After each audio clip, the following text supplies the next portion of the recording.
अवसरहरू तपाईलाई छ अहिले।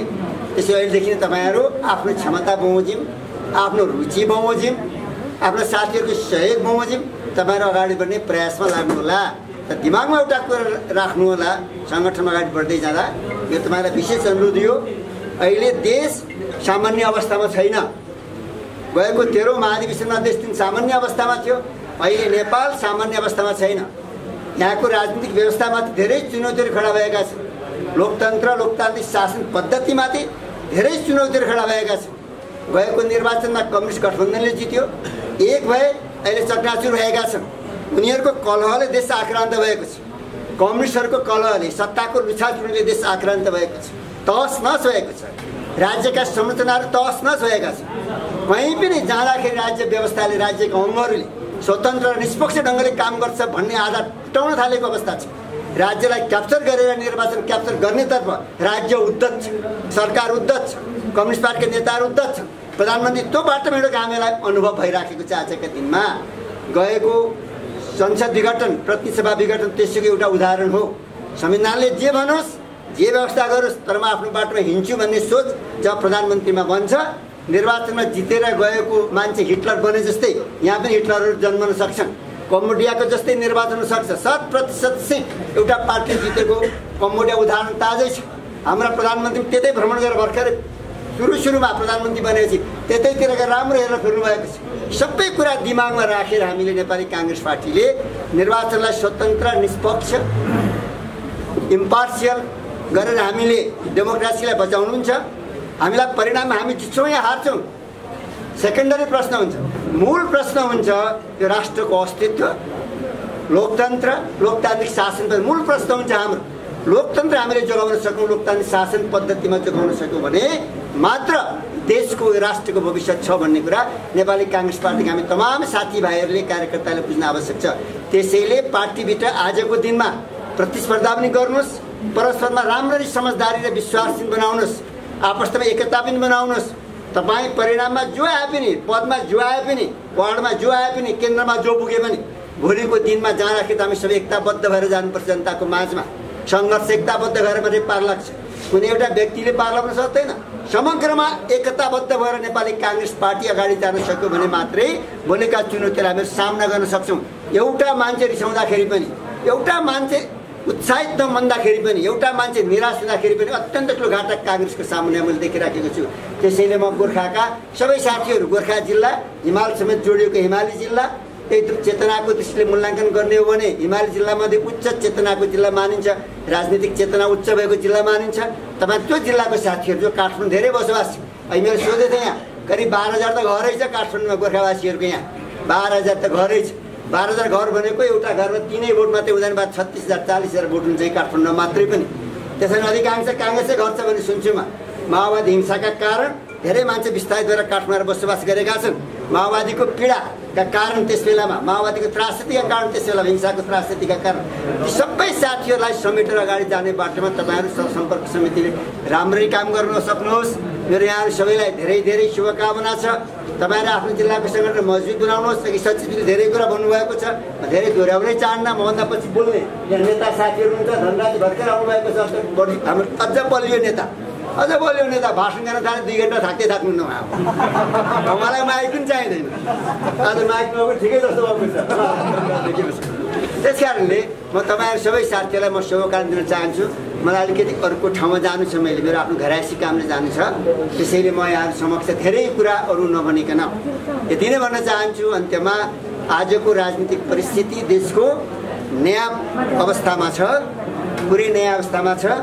हिजै मात्रै हाम्रो पार्टीको सिनियर साथीहरूको बैठक भयो त्यो सभापतिले निवासमा। हामीले भनेका छौँ सक्नुहुन्छ भने प्रधानमन्त्री बन्नुहोस्, वातावरण बनाएर। हाम्रो पुरै सपोर्ट छ तपाईँलाई, बन्नुहोस्। परिस्थिति लोकतन्त्रको लागि, लोकतान्त्रिक शासन पद्धतिको लागि, नेपाली काङ्ग्रेस पार्टीको लागि आगामी निर्वाचन स्वच्छ, निष्पक्ष ढङ्गले सम्पन्न गर्नका लागि परिणाम जे आओस्, तर कम्तीमा पनि निर्वाचन त स्वतन्त्र निष्पक्ष त हुनुपर्छ। त्यो ग्यारेन्टीका लागि नेपाली काङ्ग्रेस पार्टीले सकिन्छ भन्ने नेतृत्व गर्न आजको आवश्यकता छ भने हामीले भनेका छौँ। हाम्रो सहयोग रहन्छ भनेका छौँ। हिजै मात्रै जसपाका नेताहरू कुरा गर्न आउनुभएको थियो, हामीले कुरा गरेका छौँ। अब सबैतिर सबैले पहल गरिराखेका छन्। देखिराख्नु भएको छ, हेरिराख्नु भएको छ, थाहा पाइराख्नु भएको छ। थाहा नभएको कुरा केही पनि छैन। अब केही दिनभित्र कस्तो परिणाम आउँछ अनि त्यही परिणामलाई बोकेर हामीले अगाडि जानुपर्ने परिस्थिति हो।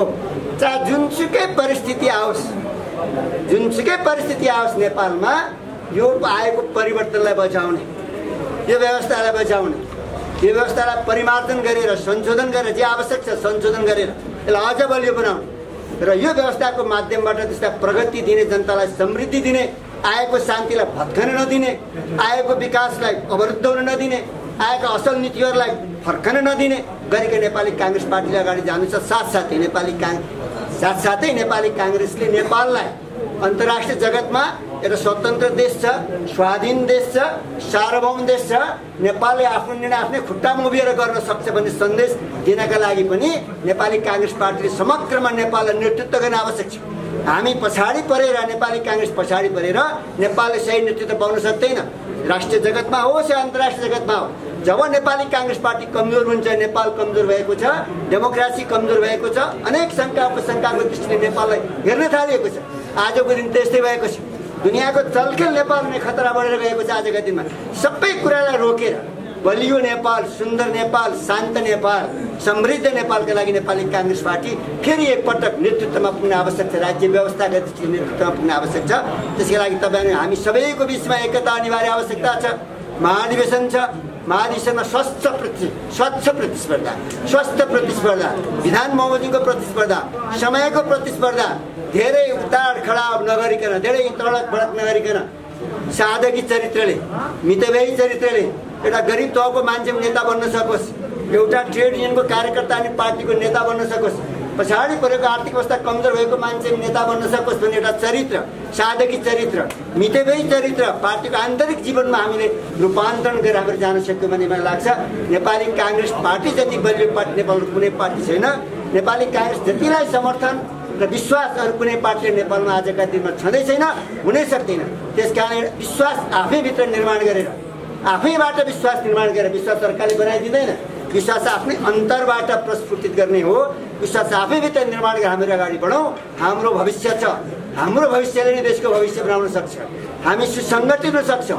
हाम्रो सङ्गठनले देशको सङ्गठनलाई, राज्य व्यवस्थाको सङ्गठनलाई मजबुत बनाउन सक्छ। त्यही मजबुत राज्य व्यवस्थाको सङ्गठनले नै आम नेपाली जनतालाई प्रगति दिन सक्छ भन्ने विचार तपाईँहरू बिचमा राख्दै यो छोटो समयमा तपाईँले मलाई यति बोल्ने मौका दिनुभयो, धैर्यतापूर्वक सुनिदिनु भयो। यसका लागि म आयोजक लगायत यहाँ नेताहरू लगायत सबै उपस्थित सबै साथीभाइहरूलाई म धन्यवाद दिँदै म यहीँबाट बिदा लिन चाहन्छु। पछि छिटो जाने भए यहाँ महत्त्वपूर्ण साथी कुरा मैले सुन्न पाइनँ, फेरि पछि सुनौला। यति भन्दै 74 सालभन्दा पछाडिका कुराहरूलाई म थोरै छुट्न चाहन्छु। 74 सालभन्दा पछाडि, 74 सालमा निर्वाचन भयो, त्योभन्दा पछाडि केही कुराहरू बिग्रेका छन्, तर त्यसलाई सुधारेर सच्याएर लानु पर्छ। 74 सालभन्दा पहिला पछाडि चाहिँ पार्टी दोस्रो तहमा पुग्यो। एकछिन धैर्य हुनुहोस्, म छोटो भन्छु। पार्टी दोस्रो नम्बरमा पुग्यो नेपालमा निर्वाचनपछि। त्यसका कारणहरू म थोरै भन्छु, नसच्याउनु पर्ने कुराहरू थोरै भन्छु म बुदागत रूप। पहिलो कुरा त दुईटा ठुला पार्टी एक ठाउँमा उभिए त मूल कारण हुँदै हो, र पार्टी कार्यकर्ता र नेतृत्व बिचको एकता र मेलमिलाप हुन नसक्नु। नेता र कार्यकर्ता बिचमा एकता हुन नसक्नु एउटा कारण थियो। नेतृत्व स्तरको नेतृत्व हस्तान्तरणको परम्परा बसाउन पनि खोजिएको छैन, त्यो पनि एउटा कारण हो। एक साथीले अर्को साथीको अस्तित्व र हैसियत स्वीकार गर्न नसक्नु, अन्तर्घातको श्रृङ्खला मौलाउनु, एकले अर्कोलाई ईर्ष्या र शङ्काको भरमा आरोप प्रत्यारोप गर्नु, गुट र उपगुटको नाममा आरोप प्रत्यारोप गर्नु, यी कुराहरू हाम्रा बिग्रेका कुराहरू, कार्यकर्ता माझमा छचल्काएका कुराहरू। अब हामी अगाडि कसरी बढ्ने त? हामी कसरी अगाडि बढ्दाखेरि हामी एकताबद्ध हुन्छौँ र पार्टी बलियो हुन्छ। जनप्रतिनिधि र पार्टीका साथी बीच एकता हुनुपर्ने पहिलो कुरा। विचार र विकास एकसाथ हुँदै जानुपर्ने।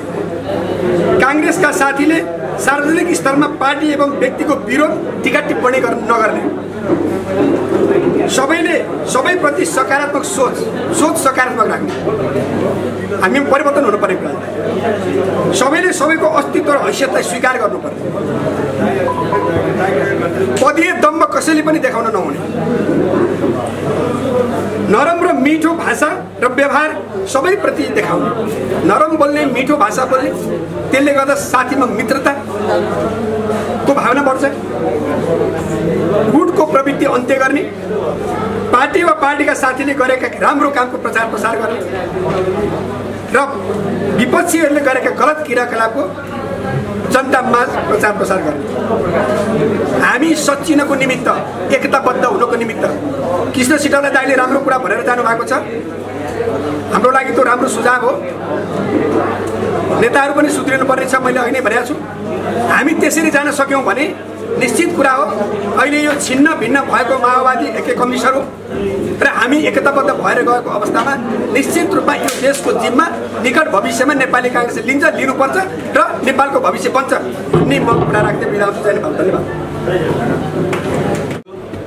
केन्द्रीय तहका राजनीतिक नियो कृष्ण प्रसाद सिटौला जो चाहिँ भर्खरै जानुभयो, उहाँ नेपाली राजनीतिको 62-63 पछिको आन्दोलनका उपलब्धिहरूलाई संस्थागत गर्ने क्रममा नेताको वरिपरि बसेर विशेषतः नेताको कुरा सुनेर नेताको निर्देशनहरू इम्प्लिमेन्ट गर्ने भन्दा नेतालाई के गर्ने भनेर चाहिँ विशेष गाइड गरेर यो यसको चाहिँ संविधानको थ्रु गर्ने नेता चाहिँ नि हाम्रो प्रमुख अतिथि भर्खरै जानुभयो। विशिष्ट अतिथि धनराज गुरुङ दाई भर्खर आउनुभएको छ। केन्द्रीय सहशिक्षित श्रेष्ठज्यू, मञ्चमा आसीन सबै नेतागण, मञ्चमा बस्नुपर्ने तल बस्नुभएका नेताहरू, यहाँ कोही कार्यकर्ता र नेताको बिचमा यहाँ चाहिँ विभेद जुन कार्यक्रमको तौर तरिका छ नेपालमा, यो हाम्रो आयोजकले मात्रै नजानेको होइन, नेपालभरि नै यसको समस्या छ। तपाईहरु अमेरिकातिर राष्ट्रपतिलाई तल राखिएको हुन्छ, पोडियममा गएर मिस्टर प्रेसिडेन्ट भन्छ, आउँछ लेडिज एन्ड जेन्टलमेन। अब अहिले मैले केही सम्बोधनहरू छुटाएँ भने त्यहाँ मनमा चिसिक्क परिहाल्छ हैन। भनेपछि यो होल यो रिफर्मै छ नि, रिफर्म गर्नुपर्ने चिजहरू चाहिँ 62-63 पछि सबै चिजहरू चाहिँ परिवर्तन हुन्छ भने खोइ त भएको। हामीले गरेका छैनौँ। We all are educated. Kathmandu आछौँ, बसेका छौँ, गाडी मोटर संसार देखेका छौँ। यहाँबाट डिसीमा के भइरहेछ, अमेरिकाको राजनीतिको चियो चर्चो गर्छौँ, तर हामी आफै परिवर्तनमा उद्धत छैनौँ। कार्यक्रम कसरी गर्ने भन्ने कुरा हामीले अहिले सिकेकै छैन। फेरि कार्यक्रम यो आयोजकलाई पनि अब तैँले कार्यक्रम गर्न जानेनस्, तपाईँहरूले बिगार्नु हो भनेर मनमा चाहिँ दुःख हालिदिएर अब दुःख डाल्ने भन्छ नि, यो गरेर पनि उहाँलाई पनि अब बल्ल बल्ल कार्यक्रम आयोजन गरेर चाहिँ यत्रो साथीहरू जुटाएको छ, उहाँलाई पनि के भन्ने। त्यो भएर के छ भने नेपाली कांग्रेस पार्टीको कार्यक्रम सञ्चालन तौर तरिका नै केन्द्रदेखि नै परिमार्जित हुनुपर्छ। केन्द्रीय पार्टीले त्यो कामै गर्दैन। त्यसले गर्दा के छ, यहाँ चाहिँ मञ्चमा बस्न पाइएन, बोल्न पाइएन। प्रोटोकल के छ, जानी जाने प्रोटोकल मिच्यो भने चित्त दुख्छ, अन्जानमा भयो भने चित्त दुख्दैन, सोधेर पनि गर्न पाइन्छ। तल माथि भने हामी एउटै घरका परिवार हौँ, सदस्य हौँ। हामीमा तल माथिको कुनै चाहिँ धेरै चासो हुँदैन, तर जानी जानी गर्यो भने अवश्य पनि चित्त दुख्छ। कहिलेकाहीँ मलाई पनि त्यस्तै गरिदिन्छ, कहिले अर्कोलाई परिरहेको हुन्छ। त्यसले गर्दा कार्यक्रम सञ्चालन गर्ने एउटा नियति खराब हुनु भएन। आज यतिका मान्छे तल हुनुहुन्छ, यो समस्या के हो भने मैले अहिले प्रकाश भट्टजीलाई सोधेको थिएँ, यो किन यस्तो भइरहेछ, यति धेरै मान्छे जम्मा हुनु भएको छ साथीहरू। अनि एउटा चाहिँ त उहाँको कमेन्ट एकदम सठिक छ, यो अधिवेशन पनि लाग्यो, त्यसैले गर्दा यो हाम्रो चाहिँ पर्व पनि हो, यस हिसाबले चाहिँ मान्छेहरू आकर्षित हुन्छन्, साथीहरू आउँछन् भन्ने छ। अर्को के छ भने बोलाएपछि कोही साथीहरू आइदिनु भएन, अचानक चाहिँ यो हलै भरिएन। लास्ट टाइम एउटा अर्जुन सिंहको एउटा उपस्थितिमा यहाँ कार्यक्रम भएको थियो, आधा पनि थिएन मान्छे। अनि उहाँलाई अर्को चिन्ता के छ, यही हल भरिएन भने फेरि आयोजकले अर्को खपिहाल्छ, मान्छे बोलाउन सकेन। त्यसले गर्दा के छ भने नेपाली कांग्रेसको यो रिफर्म भन्छ 62-63 पछि रिफर्म होइन यो त झन् गन्जागल भयो। संविधानले पनि गन्जागल गरेको जस्तो छ, नेपाली काङ्ग्रेसको विधानले पनि गरेको जस्तो छ। त्यसले गर्दाखेरि यसलाई चाहिँ के छ भने परिकल्पना चाहिँ के छ भने नेपालको संविधान त्यस अन्तर्गत त्यसले चाहिँ यो नेपालको चाहिँ यो जुन हाम्रो पुनर्संरचना त्यस अन्तर्गत हामीले गरेको गाउँपालिका त्यसपछि आएर प्रदेशमा त्यसो चाहिँ कमिटीहरू यत्रो तत्र गरिएको छ नि। अब के भनेको छ भने मैले अस्ति चिन्काई दाइसँग कुरा गरेँ, उहाँले स्विडिस एउटा डेलिगेसन टिम आएको छ स्विडेनको पार्टीको भनेर मैले यसै कुरा निकालेको थिएँ। दाइ यो नेपाली काङ्ग्रेसले यस्तो नीति अवलम्बन गरोस्, all member is active member भन्ने कुनै दिन सोचियो भन्दाखेरि उहाँले चाहिँ स्विडेनको एउटा टिम आएको थियो, all member is active member. त्यसपछि के हुन्छ अनि उहाँहरूले त्यो इम्प्लिमेन्ट गर्न खोज्नुभयो। त्यसपछि के गरियो भने सदस्यता प्याड छापियो, त्यसमा के गरियो भने साधारण भन्ने हटाइयो। त्यसपछि के भयो, सदस्य भयो, नेपाली काङ्ग्रेसको सदस्य भयो। सदस्यपछि के भयो अनि त्यो क्रियाशील भन्ने यथावत रह्यो भनेपछि सदस्यमा साधारण मात्रै हट्यो। तर नियति त के छ भने नि त्यो साधारणै हो भन्ने बनाइयो नि त। भनेपछि के छ भने जस्तै भारतमा के छ भने बिजेपी अथवा कङ्ग्रेस आइबी पनि यो चाहिँ 1746 तिर आजादीको महिला सबै लैङ्गिक अधिकारहरूको सुनिश्चित गरेका छ, जनजातिको गरेका छ। त्यो सबै रिफर्म हुँदै आएर अहिले के छ भने भारतमा कुनै पार्टी जिल्ला अधिवेशन हुँदैन, तोकिन्छ नेतृत्व, त्यो रेकर्ड छ।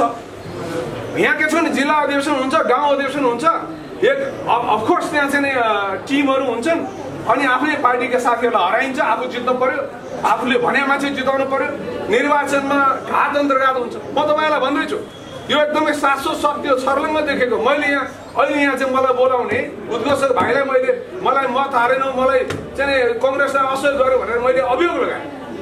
तर हामी यति इन्टिग्रेटेड छौँ, अहिले हामी एउटै कार्यक्रममा छौँ, उनले बोलाए मैले बोलिरहेको छु। दिस इज फर्गिभन, अलरेडी सिद्धियो। अब युनाइट हुने पार्टीको विधानहरू चाहिँ यो हजुरबोल नगर्ने काङ्ग्रेसप्रति किन आबद्ध हुन सक्छ, किन आउन सक्छ? यत्रो बिना तपाईँको शासनको विरुद्ध नेपाली काङ्ग्रेसमा सबै मानिस आउनु पर्ने हो, बुढाहरू आउनु पर्ने हो, महिलाहरू आउनु पर्ने हो, जाति आउनु पर्ने हो, तर किन आइरहन सकिरहेका छैन? यो विषयमा हामीले गम्भीरतापूर्वक सोच्नुपर्ने आजको आवश्यकता छ। हाम्रो बिचमा उन्नति गरेका छन्, हाम्रो विधानले त्यो प्रावधान पनि गरेको छ। समावेशी सिद्धान्त अनुसार मानिसहरू निर्वाचित हुन्छन्, महिला पनि हुन्छ, जनजाति पनि हुन्छ, अल्पसङ्ख्यक पनि हुन्छ, सबै वर्गलाई समेट्ने विधानमा व्यवस्था छ। वर्गबाट निर्वाचित भएर नेता बनेका साथीहरूले त्यो समुदायमा गएर आफूले कतिको प्रभाव राख्नु भएको छ, त्यो समुदायलाई नेपाली काङ्ग्रेस पार्टीमा कतिको ल्याउन कोसिस गर्नुभएको छ। समावेशी सिद्धान्तबाट निर्वाचित भएका साथीहरूले आफ्नो काम अधिकारलाई पनि नेपाली काङ्ग्रेस सङ्गठन वृद्धि र विकासको निम्ति सक्यो भने हामीले हाम्रो सङ्गठनलाई बलियो बनाउन सक्छौँ। त्यस कारणले यहाँहरूले आगामी निर्वाचनमा नेपाली काङ्ग्रेसको यो विधानले व्यवस्था गरेको छ, युवाहरूलाई पनि व्यवस्था गरेको छ। जो तपाईँको 18 वर्षका युवा हुनुहुन्छ, 18 र 30 वर्षका युवाहरूले 15% तपाईँको नेपाली काङ्ग्रेसको व्यवस्था छ, 33% महिलाको व्यवस्था गरेको छ, जनजातिको व्यवस्था गरेको छ, अल्पसङ्ख्यकको व्यवस्था गरेको छ। सबै मानिसलाई नेपाली काङ्ग्रेसको विधानले नेता बन्ने अवसर दिएको छ। त्यसले गर्दा मैले यहाँ बस्दा तपाईँले बुझ्नुभयो होला, तर यता बस्ने केही पनि बुझ्दैन। मैले अलिक टाढो राख्दा बुझ्नु भएको छ, त्यसले चाहिँ बुझ्नु भएको छैन। अब एउटा सन्यासीको कथाबाट म सुरु गर्छु, त्यही ठ्याक्कै पुग्छ जस्तो लाग्छ। तपाईँको कुरा ट्याक्कै पुग्यो। एकजना सन्यासी रहेछन्, 21औं शताब्दीमा सन्यासीको चेलो पाउन गाह्रो हुन्छ।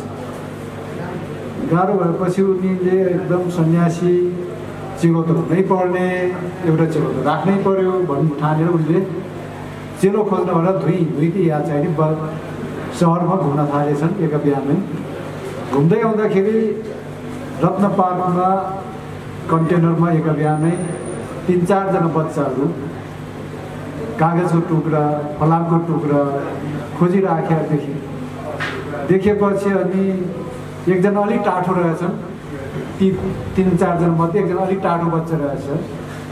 ती सन्यासीले निकै बेर उभिएर हेरिसकेपछि ती टाठो चाहिँ बच्चाले ए बाजे के हेरिराख्या, किन हेर्या, एकदम ठाडो प्रश्न सोधेछ।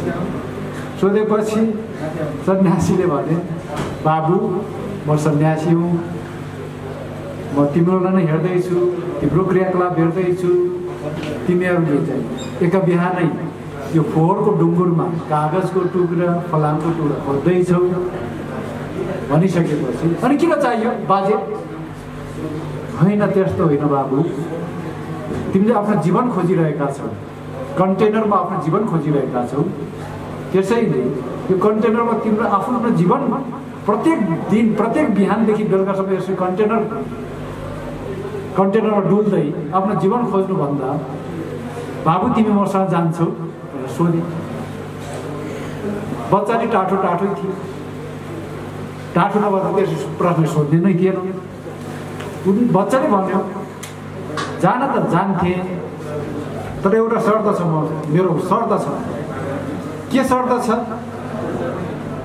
भनेर सन्यासीले सोधेपछि एकछिन तपाईँहरू आफै प्रश्न यहाँ तेर्स्यो भने तपाईँहरूले गुनगुन गरेपछि गाह्रो हुन्छ। के छ त्यस्तो शर्त भनेपछि बच्चाले भने हेर्नुहोस्, एक दिनमा मलाई हजुरले 2टा कामभन्दा बढी लगाउन पाउनुहुन्न भनेपछि सन्यासीले हुन्छ बाबु, हुन्छ, म तिमीलाई छोराछोरा राख्छु, म सन्यासी हुँ, मेरो वनको बिचमा कुटी छ, त्यहीँ राख्छु, म जे खान्छु त्यही खुवाउँछु, खाटमै सुताउँछु, भइगयो त हिँड, ज्ञान गुणको कुरा सिकाउँछु, हिँडबाट लिएर गए। बाग बजार पुगेपछि लुगा फाटाहरू केही बच्चाको लागि किने, त्यसपछि हिँड्दै साली नदी पुग्यो। तपाईँहरू कति अहिले भर्खरै साली नदी पनि पुग्नुभयो होला। साली नदीको किनारमा एउटा धारामा बच्चालाई नुहाइ धुवाइ गराइदियो, बच्चाको त्यो फोहोर लुगा जति सबै फालिदियो अनि किनेको नयाँ लुगा लगाइदियो। त्यसपछि वनको बिचमा वनतर्फ लाग्यो, वनको बिचमा कुटी थियो, कुटीमा पुगेपछि खानपिन भयो बच्चा र सन्यासीको। त्यसपछि झमक्क साथ पऱ्यो, केही ज्ञान गुणका कुराहरू सन्यासीले सुनाए। त्यसपछि सुत्ने बेला भएपछि सुत्यो, सन्यासी एउटा खाटमा, बच्चाहरूको खाटमा सुत्यो, ढोका चाहिँ खुलै थियो। अनि जब निन्द्राले चाप्दै गयो सन्यासीले बच्चालाई भने बाबु छोरा त्यो ढोका बन्द गरिदेऊ त, खुलै पो राखिएछ, बन्द गर भनेपछि बच्चाले के भन्यो भने सुतेरै भन्न थाल्यो, गुरु यो सन्यासीको कुटीमा के छ र को चोर्न आउँछ, किन ढोका बन्द गर्नु पर्यो, ढोका खुलै राखेको ताजा हावा खाँदै सुत्न पाइन्छ गुरु भनिसकेपछि सन्यासीलाई पनि ठिकै लाग्यो। ओहो, यो यत्रो चाहिँ ज्ञानको भण्डार पनि रहेछ बा, सधैँ म त ढोका लाउँथेँ, बेकारमा ढोका लाएर सुत्ने गरेर रहेछु मैले, साँच्चीकै यो ढोका खुलै राख्यो ताजा हावा खाँदै सुत्न पाइन्छ। गजबको कुरा सुनायो यो बच्चाले भन्ने लाग्यो। फेरि सुत्यो, एकछिनपछि एकदमै निन्द्राले चाप्दै एकदमै निन्द्राले चापिसकेपछि झुक्न थालेपछि सन्यासीले भने बाबु त्यो टुकी बत्ती निभाइदेऊ बाबु छोरा भनेपछि अनि फेरि बच्चाले सुतेरै भन्यो, गुरु मैले यो टुकी बत्तीमा यति ठिक्कसँग तेल राखिदिएको छु नि, हामी निदाउने बित्तिकै यो पनि आफै निभिहाल्छ गुरु भन्यो। अनि सन्यासीलाई लाग्यो, ओहो यसले त कामै नगर्दो रहेछ, मुख मात्रको खेलाउँदो रहेछ। अलिअलि रिस उठ्यो, आवेगमा आयो। अनि सन्यासीले भन्यो, ए छोरा हेर पानी नै रहन्छ, राति मलाई पानी तिर्खा लाग्छ, दिउँसो त्यो तिमी जहाँ नुहायौ साली नदीको किनारमा त्यहीँ गएर यो कमण्डलो भरि पानी लिएर आऊ छोरा जाऊ बाबु भनेपछि फेरि बच्चाले सुतेरै भन्यो, गुरु 2टा काम त मैले गरिसकेँ, तेस्रो काम यो हजुर नै गर्नुहोस् भनेर सुतिराख्यो।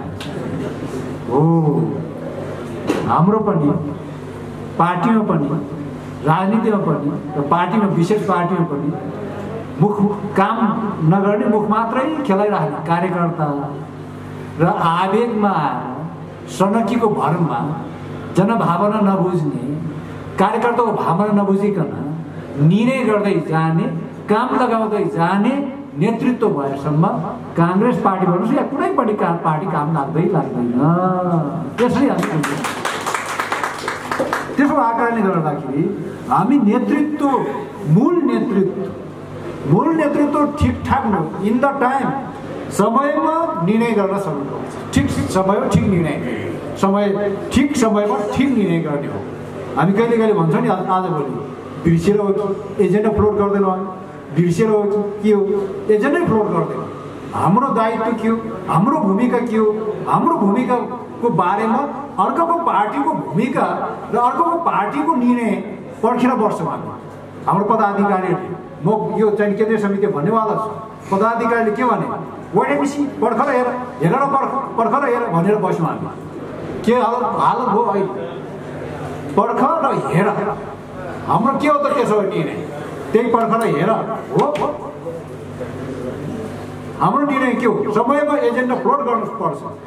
मुलुक सङ्घीय गणतन्त्रात्मक व्यवस्थामा गयो। काङ्ग्रेसकै अगुवाईमा मुलुकले संविधान पायो। त्यति मात्रै होइन, त्यसपछिका तीनवटै तहका निर्वाचन सम्पन्न गरी मुलुकलाई समृद्धि र स्थायित्वको बाटोमा अग्रसर गरायो। काङ्ग्रेसले मुलुकको हरेक राजनीतिक परिवर्तनमा आफूलाई जिम्मेवार पार्टी र जेठो पार्टीको नाताले अभिभावकको भूमिका निर्वाह गर्दै गर्दा मुलुकका दुई ठुला कम्युनिस्ट पार्टीहरूले केवल दुईजनालाई पालो पालो प्रधानमन्त्री बन्नको लागि एउटा कोठाभित्र बसी अप्राकृतिक गठबन्धन गरी 2/3 बलियो सरकारको निर्माण गरे। काङ्ग्रेस संसदमा प्रतिपक्षको भूमिकामा पुग्यो। जिम्मेवार प्रतिपक्षको भूमिका निर्वाह गर्दै गर्दा 2/3 कम्युनिस्ट सरकार भ्रष्टाचार, बलात्कार र विभिन्न काण्डमा मुचिँदै गयो र जनतालाई सपना देखाएर ल्याएको बहुमतलाई घरभित्रको झगडाले आगो लगाएर संसद विघटन गर्नेसम्मको अवस्था सिर्जना भयो। काङ्ग्रेसले संसद विघटनलाई ठुलो स्वरमा केन्द्रीय समितिको निर्णयबाट असंवैधानिक, अलोकतान्त्रिक र सर्वसत्तावाद उन्मुख भनी देशैभरि विभिन्न चरणका आन्दोलन र विरोधका कार्यक्रमहरू घोषणा गरेर जिम्मेवार पार्टीको हिसाबले अन्य पार्टीसँग छलफललाई तीव्रता दिँदै गयो।